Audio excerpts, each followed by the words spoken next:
All right, so we just watched The Odyssey for the second time. We watched it at the big theater at Universal Studios City Walk, which if you don't know, IMAX screens come in different sizes. Like IMAX is like it's a category of theaters, but there's a variety. And so this is the biggest one. This is one of the two biggest ones in LA. There's technically three. The third one is the Science Center, but that doesn't show commercial. It doesn't show, yeah. But we saw it in 70 millimeter IMAX as Nolan intended. Yes. Do you know about the as Nolan intended?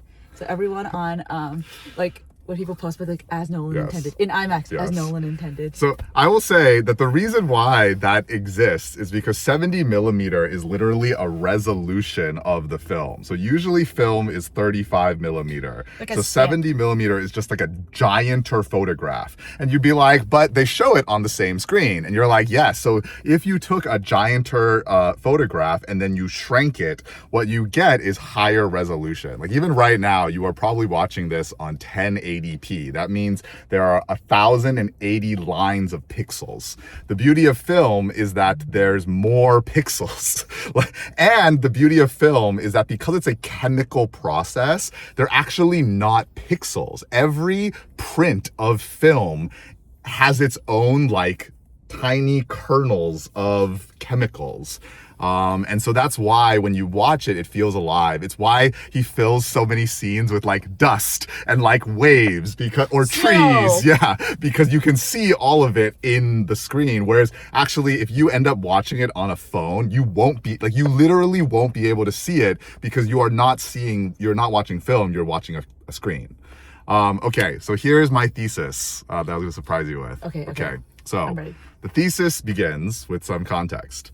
All of Christopher Nolan's films, he told us in The Prestige what his strategy is for making movies. Christopher Nolan is a magician, right? He is a magician.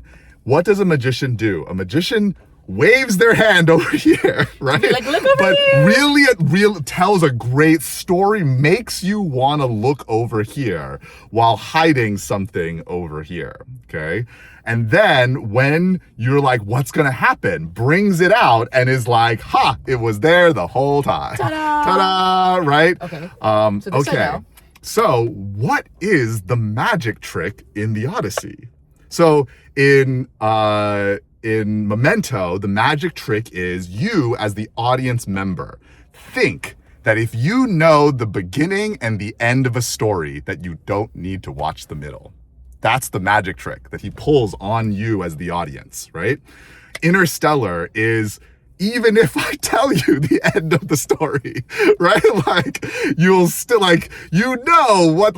I'll still make you watch it. But also he does the cool, trick of the 4D space. Yes. Like, how does this all come together? Yes. Like, why did you tell me all these stories? Okay, so what is the magic trick in The Odyssey? What? And so this is the second time we watched it. The first time I watched it, I'll be honest, I liked it on a technical level, right? I was like, my mind was like, on a technical level, this is very, very excellent. Beautiful shots. But emotionally so disconnected from the film. And I've been trying to think about why that is. And the best way I landed on it was that it's a foreign film. Oh, yeah. You right? said that it's like watching what a white British man who loves America, his perspective. And it's not super, sometimes people think of film as like monoculture, but no, it's this specific. And it's interesting that he uses then Greek mythology, which is a monoculture, right? Western. 2/3 of the planet has never heard of these stories. Or it's not something they grow up with. with. India, China, South Africa. Africa in general. Right? Like, it really is about 1/3 of the planet. South America. Closer you get to Argentina. Anyways. But the thing is, right? So let's take this story that you, the audience, know the beats to, and you know who you're supposed to root for. Yes. The magic trick of The Odyssey is, if the cinema tells you to root for this person and these people, you will do it. Even if it goes against everything you claim to value in your heroes and in the people you root for. Yeah. Second time I watched it, I watched the first 2/3 of it, right? The whole flashbacky thing, right? Matt Damon is the bad guy. They're the bad guys. They're the sea people. They're the sea people. They are doing everything that you and I say not to do, right? That society says not to do. They are doing it. But if I tell you the story well enough, you will be cheering for them the whole time. You'll cheer for them the whole time. You'll want them to escape despite the fact that they're the bad guys. And then here is the chief bad guy, the one that I think Christopher Nolan knows his audience, knows who watches his films, knows how they talk about them. Because Christopher Nolan loves to play the role of film director, right? He's got the jacket, he's got the haircut, he's always got the I've seen my friends assume the role of film director, and it's a beautiful role to watch, right? He loves that role. He knows the people who watch his movies. He knows. And he knows that with their mouths, they will say that they don't root for these kind of people. A rich, entitled megalomaniac, right? Who takes his men on a more dangerous route because he wants to. Let's go see the world. Hamish Patel, right? I forget his name in the movie, but he's basically like, wait, why? Why? And then Matt Damon is like, why not? Why not? Let's see if we can explore new things. Yeah, and then pillages, right? And then the Cyclops, again, when you're watching it as Matt Damon is the bad guy, the Cyclops is like literally just a farmer, right? He took his sheep out, he ate his milk. He's a great farmer, actually. He was just chilling. Think about it. Like, why would you go into someone's house when they're not there and say, I'm gonna stoke the fire? Like, if you went into my house, if you're a stranger, and you turn on all the lights, be like, oh, I know they're gonna be home, so let me turn on the lights for them and wait for them in the living room. I would kill them too. Freak out. And then, right, when the Cyclops is basically just like these not talking little beings, it's like if ants came in your house, right? Like you squished a few. Every time you kill him, like a house fly is what the Cyclops was doing to them, right? It was just like, well, I might as well make use of them. Did you try? Did not try talking to them. Did not try any form. And then he was like, I guess it's too late. It's not too late. You could have said, hey. Our bad. We thought you were a monster. And that's really our bad. Our bad. And how can we make it? It might have been something crazy, but maybe you could have worked something out. But you're just like, and then he shoots him. Yeah, that's the one thing I was like, I nudged him and I was like, yeah, if you notice, like he doesn't ding the bow. I thought you were all about ding. You were just a bad person. Not when you're a rich white man, right? Who feels entitled. We're like, he killed my man. And I know I say that facetiously, but I think it is Christopher Nolan's point. Because Christopher Nolan cannot escape who he is. Yeah. Who is he now? A rich white man, right? He can't escape it. He can't pretend that he's not. He knows he gets special clout and special privileges. Because he can play the role of film director. Yeah, right? If he's like, I want to film the whole thing with IMAX cameras. Like, if Greta Gerwig tried, they would not let her. This is a waste of money if you are really so talented. Yeah. Because if anything, this movie shows you the beauty, not of Christopher Nolan, but of film as a medium and of a 5.1 surround, of a 10.2 surround sound system. Oh my God. Because how does he make us root for them despite the fact that they're committing an atrocity? Yeah.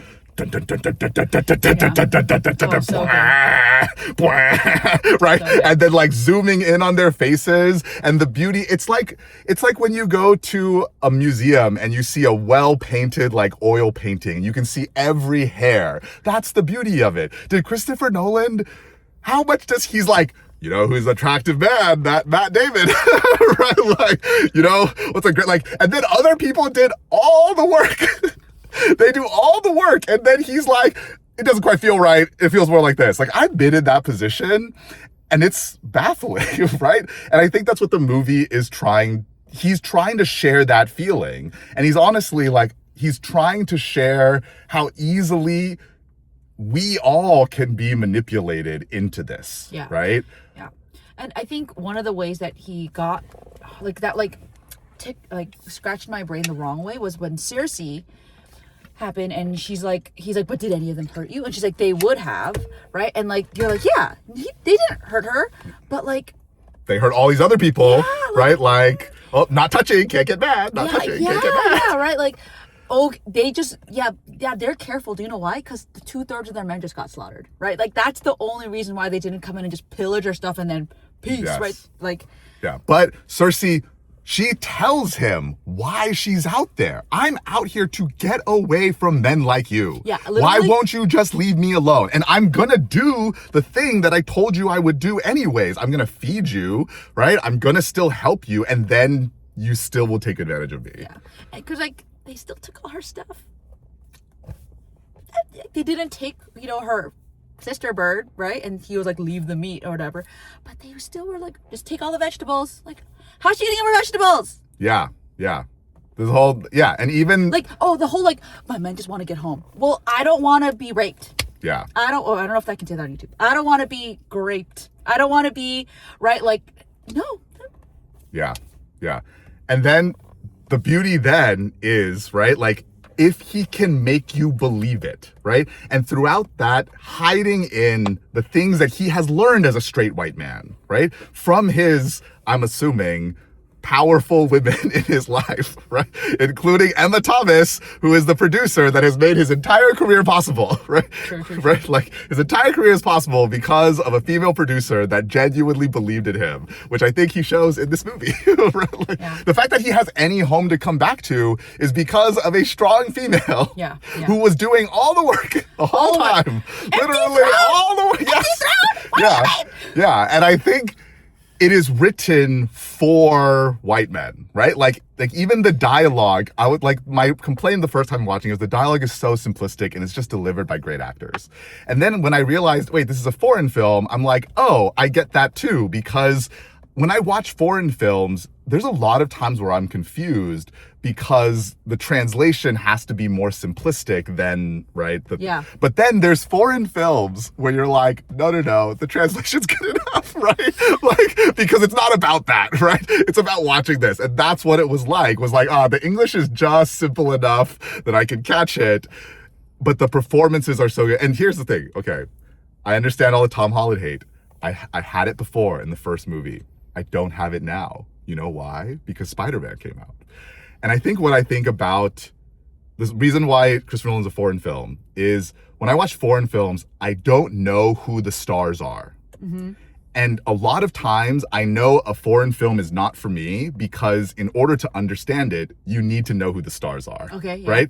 Why is that old man being romantically attracted by that 20-year-old woman? Because he's a movie star, right? Because he's done all these other things, right? Like, why is that person like such an a-hole and everybody cheers for them? Oh, because they're a movie star. That has like history. Right. Blah, blah, blah. I think Christopher Nolan understands who Americans are cheering for, right? Why is Christopher Nolan, why is he not loyal to any of his actors, right? Like, but then Elliot Page, Christopher Nolan is loyal, right? He is loyal to his actors, but each one of them, he understood what the audience would bring, right? What the audience was bringing when they came to see him. And the thing is, you want Tom Holland to be Spider-Man the whole movie. Yeah, you want him to take action, do something. But the question is, what's Tom Holland killed a dude? What did Matt Damon really want Tom Holland not to do? Kill a dude. Don't kill a dude, Well, because it will ruin you. Yeah. It will ruin you inside the way it's ruined me. Yeah. And Tom Holland, despite the fact that you cheer for him at the end to take over, he now has to live with the fact that he killed a dude. I will say, I was thinking about that too. Like, in that world, he would be, that's okay because it doesn't violate Zeus's law because it's a slave. But why are there so slaves? many times, right? Like, even the guy that tries to dress up as a priest, right? Clearly wearing lower robes, clearly being shot from a downward angle, and you're okay with him dying earlier in the story Mentor? No. The guy, bandits. the thugs that tried to kill Mentor. They killed bandits, Mentor, yeah. yeah. Right? Because you, the audience, look down on him. He's not as important as Robert Pattinson's death. Robert Pattinson's death is the one that you really root for. And then also, and that is the magic trick, I'm gonna give you 2/3 of a movie in which you are rooting for violence. And then I'm going to tell you, and you are going to feel in your heart that, oh man, I'm so wrong for rooting for that violence.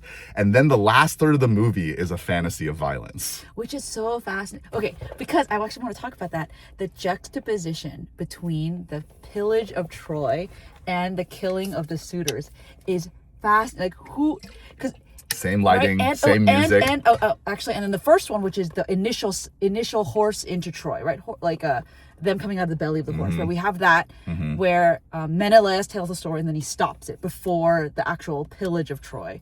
And then when you get to the pillage of Troy and you see the actual killing and the death and the women and and not a lot of seeing women, but then the screams of women.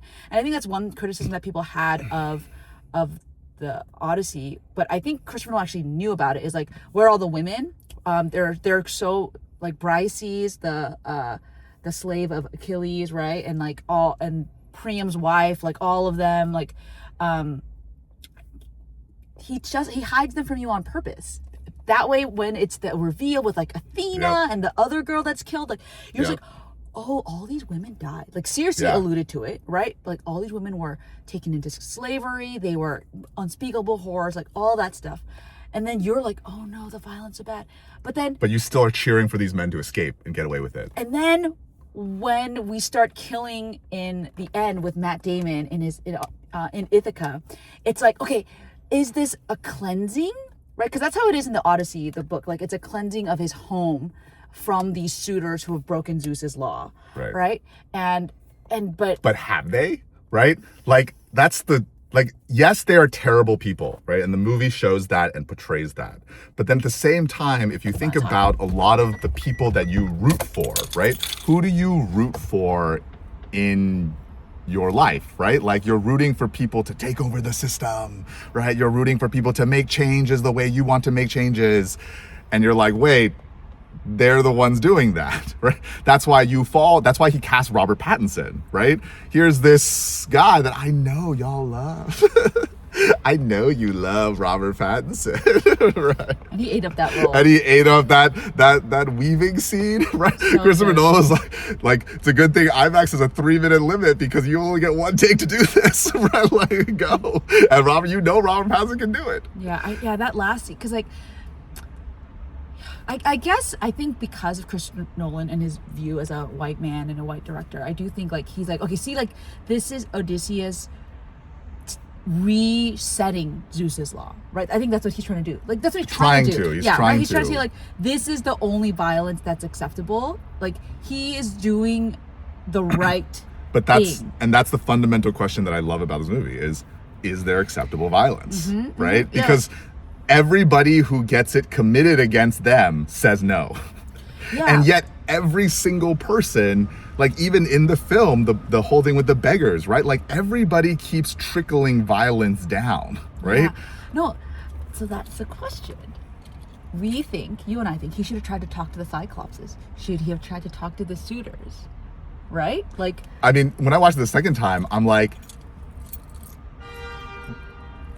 men of violence are impotent except for violence, right? Like he goes to Menelaus. Oh, one shot I loved is when Menelaus and when him are shooting the birds and there's just poor people working behind them. Yeah, no, they're like trying to drive out they're slaves trying to drive out the birds. Yeah, but you're like, in 70 millimeter, you can see that, right? You can see those people. Why doesn't Menelaus just be like, here's 50 men to go with you, take back the throne? Because Menelaus doesn't have 50 men to spare either. Yeah, because they're all just playing the part. They're just playing the part of straight white male leader. And they're all afraid of the sea people. And they're which all is afraid. all just themselves. They're just afraid of themselves. And I think for Christopher Nolan, because one of the things I admire about Christopher Nolan is I think he's a great set leader, right? being a film director is about being a set leader, is about like, there's a whole bunch of people who are looking to you to have the answers and to have some vision, right? And to play the part of film director. And he's really darn good at it. He has left everybody behind except for Emma Thomas, right? He has left all. Cinematographer? No. Really? Right? Not the same. I mean, granted, composer-wise, Hans Zimmer just got really, really old, right? Like, well, yeah, now like Lewis the actors, but it's not a knock on Christopher Nolan. This is how movie making is, right? It's just how it's such a huge endeavor. It's like putting a ship together. Let's see, who's done all his cinematography? Sorry, but okay, this guy did. I didn't know he's okay. So he did. Okay, so he had one cinematographer for Inception and Dark Knight, and The Prestige and The Dark Knight Rises. Oh, so he's a different one now. Yeah. That's crazy. And again, this is not. But I think the struggle that Christopher Nolan has that I see in this movie, as somebody who's had to lead others, there's a struggle of loyalty, right? Am I being disloyal to my friends, right? To the people that helped me come up and become the person that I am. But then there's another part of you, which is, but it's their lives to live and it's my life to live, right? That's why the whirlpool, that sequence to me is so important, because it's like, hey, I could tell you what I think is going to happen and I can tell you what I think we should do. But if I force you to do it, then it's not your choice to do it. And so I want to make sure that you still have that choice. And so I feel like that struggle as well, like that struggle of things don't last, right? Yeah, so he's had two main cinematographers. That first guy I told you about, and then Hoyt has done a lot of his recent stuff. So Oppenheimer and what Odyssey. Was that conversation like? Can you imagine having the conversation with your friend who you've worked with for a lot of movies and just being like, I need something else, right? Like, I need something else. It's not that I don't love you. It's not that I don't care about you. But for this next movie, I need something else. Oof, that's painful, right? Yeah, I feel that. I think he feels that. I think the movie shows you that in a way that even for those of you who don't want to empathize with those people, like that's the thing, again, the magic trick of Matt Damon is exactly the character that a majority of Christopher Nolan's audience does not want to empathize with, right? A rich white man who moves through life doing what they want. Yeah. Right? Despite hiding things from his friends because he thinks it's better. And makes you cheer for them and makes you root for them. Yeah. And that's the magic trick. Yeah. He's literally just going up on beaches wearing full armor and bringing an army. Like, no one's going to think you're coming in peace. Yeah. And then even, right, like, he's with Calypso. And in this iteration, right, like, she's basically medically helping him move on. And she falls in love with him because rich men will understand this. Women will still fall in love with you, right? Like, women will still fall in love with you if you're rich and attractive and powerful, right? Like, and at the core of our being, all of us want that. Like that animal, like, thing where like, oh, it's so terrible that they were turned into pigs. But then in hindsight, was it? It was just their disguise. She would have fed them. They could have lived long lives. They would have had friends. They're hanging out. They're chilling. Yeah. Instead, oh no, the real honorable thing is to let them die at sea. Like, yeah. Also, Hamish Patel's still incredible. Wow. That guy. Wow. Wowie. All right. Bye.